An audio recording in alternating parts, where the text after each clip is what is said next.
Hello, these are the video instructions for 1.2 day 1 analyzing data. You'll see we got all the things we need on the same screen. Here's a document we're taking notes, and here's the Google slide. When you're finished with this, make sure you click the submit button right here. Well, let's make our way through. All right, a warm up on slide 2. What is your experience in analyzing and creating data tables in math or science? Do you feel confident, somewhat confident, or not confident at all? Thumbs up, thumbs sideways, or thumbs down. So down here, you can type that in and choose which one you feel confident, somewhat confident, or not confident. All right, next slide is your objective. Students will be able to create and analyze data tables.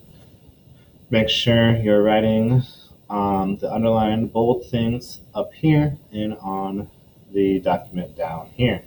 So students will be able to, well, the first word is create and analyze data tables. Slide number 4, analysis notes. So let's go to slide 4. Data tables have at least 2 columns. One column lists the independent variable, and the other column lists the dependent variable. Independent variable, the dependent variable. A lot of times they'll have a third column to the left with the different things that they're making the data about. All right, so taking some notes down here, slide 5. Record data which comes from observations or measurements. Slide 6. Create a data table to organize any data you collect. Slide 7. Include an explanation of the data table with a descriptive title. Slide 8. Find the relationship of the data. How does the independent variable relate to the dependent variable? And that's really important because there's always a connection between the two. The independent variable is what the scientist changes, and the dependent variable is the result of the experiment. So independent variable, let's say a scientist was going to have a bunch of plants and give them different amounts of water. This one on top would get no water. Plant 2 would get like 1 ounce. Plant 3 would get 3 ounces. Plant 4 would get 4 ounces. Plant 5 would get 5 ounces. And plant 6 would get 6 ounces. The dependent variable is going to be how tall those plants grow. So the one that has 0 might have a lot less growth than the one that had 1 ounce or the one that had 6 ounces. So the dependent variable depends on the independent variable. All right, where were we? Slide number 9 is task 1 here. So it says, read the experiment results for task 1 and answer the questions on slide number 10. So Susan and Jeremy did an experiment with ivy plants. They had 5 different groups of plants, A, B, C, D, and E. All the plants received 8 hours of sunlight a day. Plant A received 0 milliliters of water and grew 0 inches.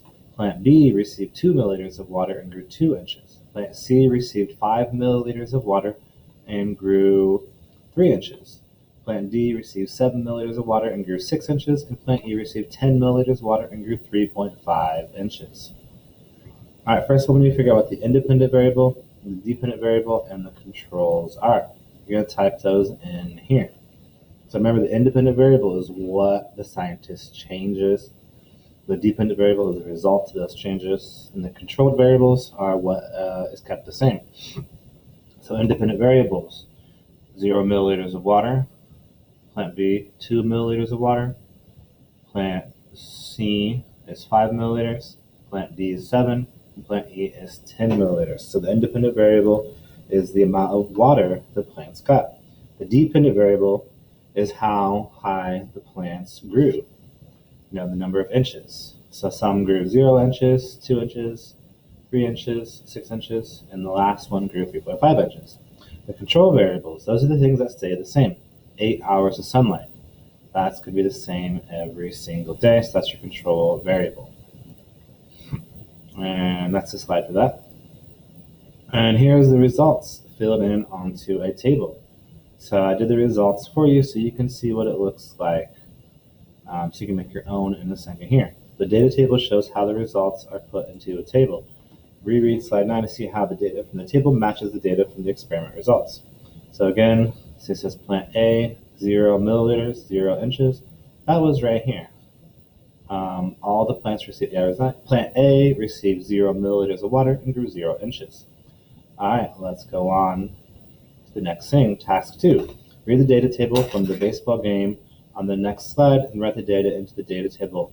Write a title for data table 2. Refer back to the analysis notes in task 1 on the slide for help.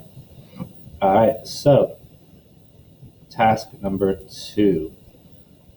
Just read the exact same thing. I made the table for you. You're welcome. You're going to read the data and fill in the table based on this. So the data below represents the number of drinks sold as it relates to the high temperature at Major League Baseball concession stands. Arrange the following data in a data table. So 25 degrees Fahrenheit, there were 143 drinks sold.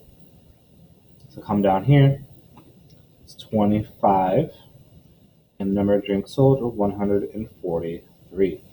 Are you going to fill in the rest of the data and go on to the next slide when that is done? You have to answer the question, what is the dependent and the independent variable for this baseball concession stand problem? And what pattern did you notice with the drinks sold as it relates to temperature? Well, look at this when it's filled out and see if there's more drinks sold when it's hotter or more drinks sold when it's colder or what. After you're done with that is the wrap up. So why is it important to organize your data, and how should data tables be arranged? Does it matter? Is there a pattern? And then you'll be done. Once you're done with that, make sure you click the submit button right here.